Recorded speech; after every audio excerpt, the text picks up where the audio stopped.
ఓం శ్రీ సాయిరామ్. పోతన భాగవతము ప్రథమ స్కందంలోని పద్యాలు తెలుసుకుందాం. సాయిరామ్. ముందుగా 467 వచనం. అని పలికిన సమాన వయోరూపముని కుమారు లీలాసంగి అయిన శృంగి శృంగంబులతోడి మూర్తి ధరించినట్లు విజృంభించి రోష సంరంభున అదిరిపడి పల్యన్నంబుల భుజించి పుష్టంబులవు అరిష్టంబులం పోలె బలిసియు ద్వారంబుల కాచుకొని ఉండు సారమేయంబుల పగిది దాసభూతులవు క్షత్రియ బాసులెట్లు బ్రాహ్మణోత్తములచే స్వరక్షకులుగా నిరీపుంతులైరి. అట్టి వారులెట్లు తద్గృహంబుల భాండ సంగతంబు అన్నంబు భుజింప అర్హులవుదురు. తత్కృతంబులైన ద్రోహములెట్లు నిజ స్వామి చెందు అని మరియు ఇట్లనియే. భావము. ఆ మాటలు విని తోటి ముని కుమారులతో ఆటలాడుతున్న శృంగి కొమ్ములు తిరిగిన క్రోధరసంలాగా హుంకరించి రోషావేశంతో అదిరిపడుతూ ఇలా అన్నాడు. ఈ రాజులు బలిముద్దలు తిని బలిసిన కాకుల వంటి వారు, ద్వారాల వద్ద కాచుకొని ఉండే సారమేయాల వంటి వారు, గృహదాసులైన ఈ అభాస శత్రులను భూసురోత్తములు తమ రక్షకులుగా ఎలా అయ్యారు? ద్వారపాలకులుగా ఉండదగిన వారు వంటింటిలో ప్రవేశించి వండిన అన్నాన్ని భుజించటానికి ఎలా అర్హులవుతారు? వారు చేసే ద్రోహాలకు గృహస్వామి ఎందుకు బాధ్యుడవుతాడు అని ఇలా పలికి తర్వాత 468 పద్యం.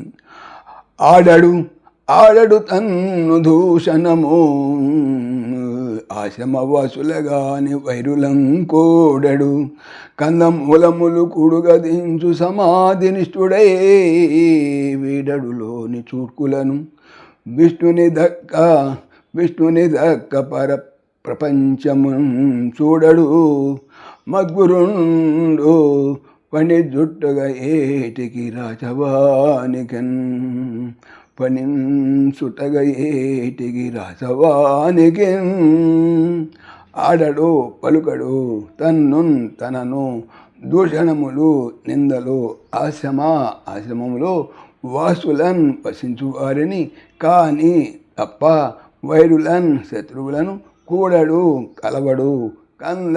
కంద మూలములు మొదలైనవి అన్ని దుంపలు లాంటివి. కూడుగన్ భోజనముగా తినుచు సమాధిలో నిష్ఠుడు నిమగ్నమైన వాడు అయి వీడడు వదలడు లోపలి అనగా ఆత్మ చూపులను విష్ణుమూర్తిని తక్కన్ కానీ ఇతరమైన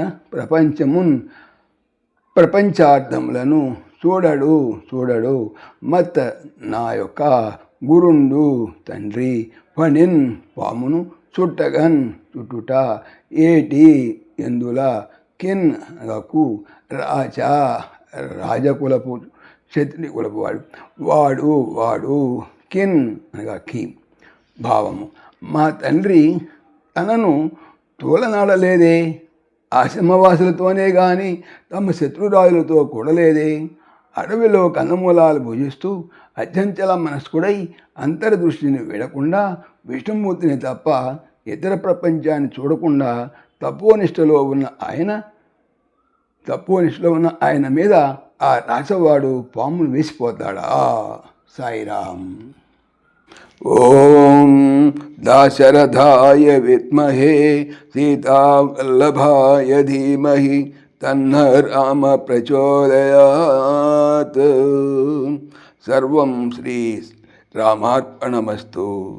జై శ్రీరామ్, జై శ్రీరామ్. ఆత్మీయులకు మనవి, ఈ ఛానల్తో పాటుగా అనంత మహిమల శ్రీ సత్యసాయి అనే ఛానల్ మరియు లెర్న్ భగవద్గీత లైవ్ గీత అనే భగవద్గీత ఛానల్ను స్వామి నా చేత చేయించున్నారని మనవి చేస్తున్నాను. వీటికి సంబంధించిన లింక్స్ డిస్క్రిప్షన్లో చూడవచ్చు. సాయిరామ్.